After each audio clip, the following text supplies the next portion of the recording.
Well, all right. This is your boy, Trevor Crane, bringing you another daily dose of Greatness Quest. Today's episode is about the hospital horror show.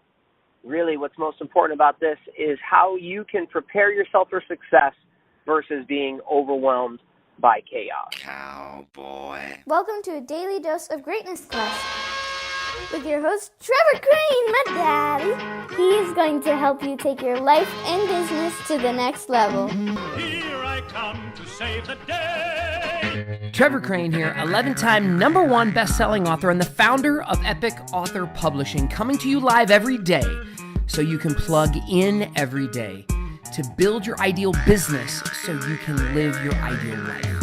If my daddy can do it, then anybody can do it because he's a weirdo. You're supposed to make me sound cool.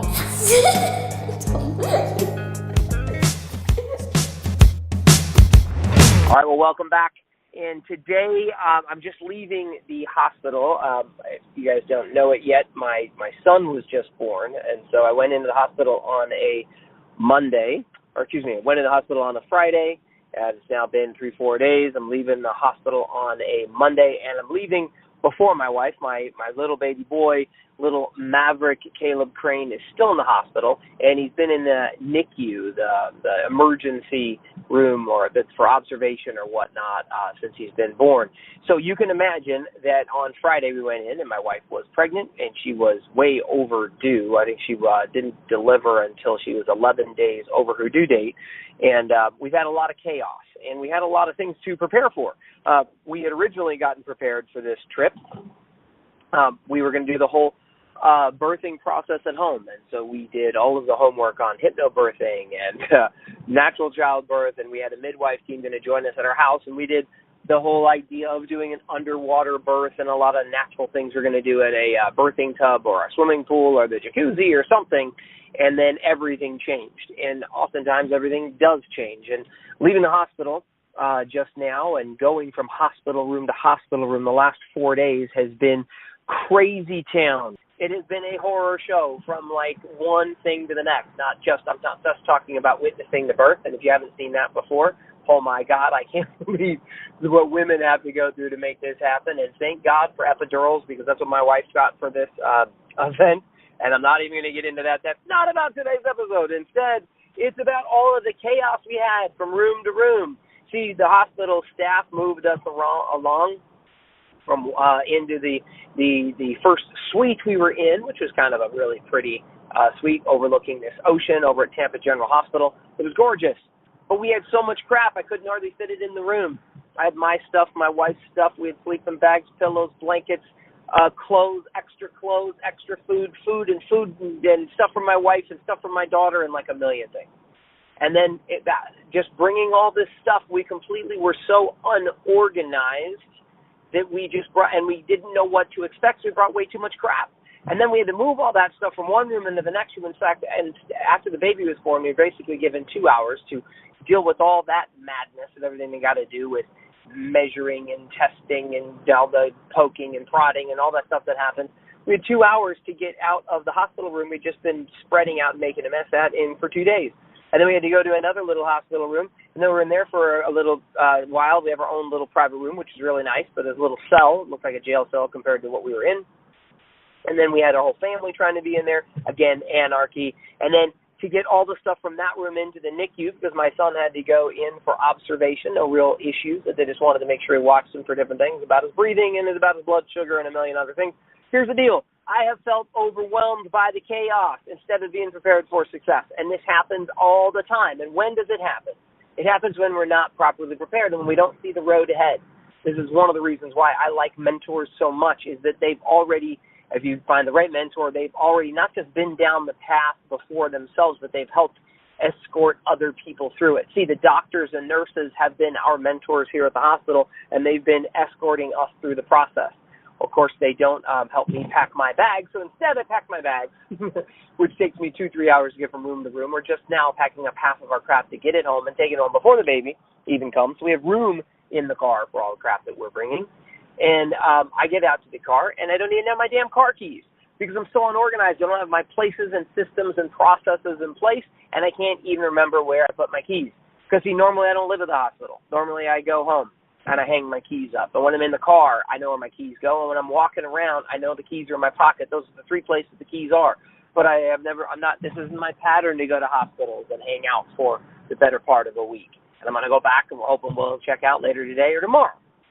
But here's my question for you. Why is this important to you? And does it have anything to do with your success? Because I think that this happens in our lives when we're not prepared, when we don't see the road ahead, when we don't have this system in place. So let me give you a challenge today, or let me ask you a question first. Where in your life are you unorganized and feeling overwhelmed by stress and just maybe too much stuff going on? And where in your life, more importantly, do you need to simplify? And when I look at my own life, I can see some specific areas that I need to simplify because I'm just doing too many things and I've got too many plates I'm trying to spin like I'm some kind of puppet master and some kind of mad magician, and I got to keep all those plates spinning and spinning and spinning and spinning, and they all need my help. And then as soon as I don't pay attention to one of them, it's going to crash. So my question to you is, where in your life, personal or professional, and be specific about where it is, do you need to simplify? And then the second question is that I'll give you some cool ways just in a second here about how you can simplify that. But where do you, first of all, identify where you got to simplify, and then understand that if you can just get rid of some of the stuff that you need to do there and make it simpler, then you can go ahead and systematize. Just like in the hospital, they have a whole team of people helping in every little department to do every little thing, and they have a system. They have a checklist. They have a process, and where they hand off from nurse to nurse and doctor to doctor, and everything goes on a chart in the system, and everything is written down. And thank God, because they're dealing with my wife's life and my baby's life and a million other people's lives that are there at the hospital, and whatever it is in your life that you need to take care of that is important to you, but you're overwhelmed and you're not simplifying, you need to figure out a way to simplify it and then systematize it in such a way that someone else can do it. So here's the three things. My challenge to you is to find the area of your life you need to simplify. Be specific about it. Write it down. Get clear about the result that you want around it. I'll give you a tip about how to simplify that in a second. Number two, how are you going to systematize that? You want to break that into a system, into a process, into a checklist, into a 1, 2, 3. You know, when I was going for a helicopter flying lesson, I sat there next to the pilot and the instructor, and he pulled out his checklist system and he walked through the system one by one and checked it off. You know, I'm assuming that when you have a hospital, when you're in the hospital and they're doing the surgeon's going through his process, there's a checklist in the system. You know, they wash up, they scrub up, they do things in a certain way and in a certain order so they don't leave clamps inside of human beings when they're doing the surgery, all right? And then the third thing is your system good enough to get somebody else to do it? Because quite frankly, thank God we had all of the support and help from this team of people that are helping us in the hospital. From the people that were cleaning our room, to taking care of the laundry, to making sure that we have all the proper supplies. And gosh, if you ask for something there at the hospital, and if you need a ice pack for this for your butt or the JJ because you just passed a 9.4 pound child out of your hoo-ha, you know, they've got it. So they've got a system and process, and thank God there's a team of people. One person can't do it.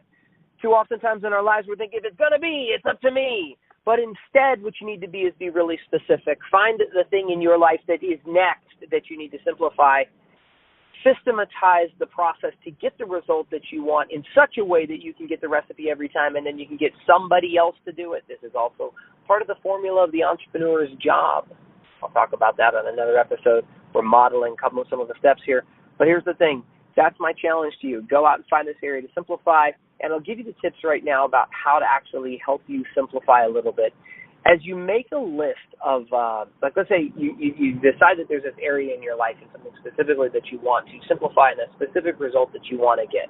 Let's say it's improving your marketing and results you're getting with Facebook marketing. Or let's say that it's sales or whatever it is in business or whatever it is in your personal life. Let's say it's like how you're going to do your meals at home. Doesn't matter what it is.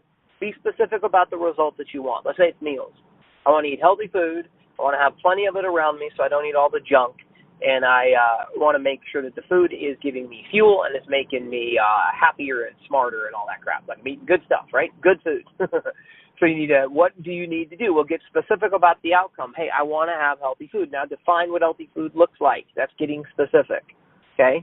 And then you might go ahead and take an assessment of all the crap that you have in your fridge and in your cabinets and all the junk and stuff that you got and all the recipes and yada, yada, yada. You're going to start to capture all of the things that you're going to need to do. You're going to need to throw away some stuff. You're going to need to do some shopping. You're going to need to get some clarity about your menus and recipes. You're going to get all this. It's capturing all of this junk. And then when you do when you're going to do your project management on this, you're going to now plan for your meal. What I'm going to challenge you to do is find the stuff on this list that is not the priority. One of the easiest ways to start simplifying things is to delete and delegate. And deletion, I think, is one of the first cool things to do. As you capture all this stuff, start finding the things that you can just throw away, and take off of your to-do list. Because this is going to give you more time. All of these ideas and all of this capturing of all the stuff that you think you need to do can be brought down into something really, really, really, really simple if you just get clear. But at first, our minds are crazy. We go to the hospital and we bring too much crap. We pack too much stuff in our backpack when we don't prepare because we don't know where we're going or what that we're going to expect. So instead, get clear about the results first and then start deleting. And then if you can have, in any way, shape, or form, get other people to help you and create some results for you and do some things, find some things you can delegate. And this will help you simplify massively. So at any rate, that's today's episode. This was the horror hospital show, or the hospital horror show was really more about our unpreparedness and about how we dealt with it. And now we're simplifying and systematizing for the next time we have another child. Just kidding. I'm not sure that that's going to be the case. But I can tell you the next time I am going to go on one of these journeys, I am going to bring less crap to the hospital. So at any rate, hope you enjoyed it. I'll see you on our next episode of Greatness Quest. To get even more awesomeness, which means all my best stuff, download my app by texting Trevor to 36260. It will show up right on your cell phone. Just text message the word Trevor to 36260. Talk to you soon.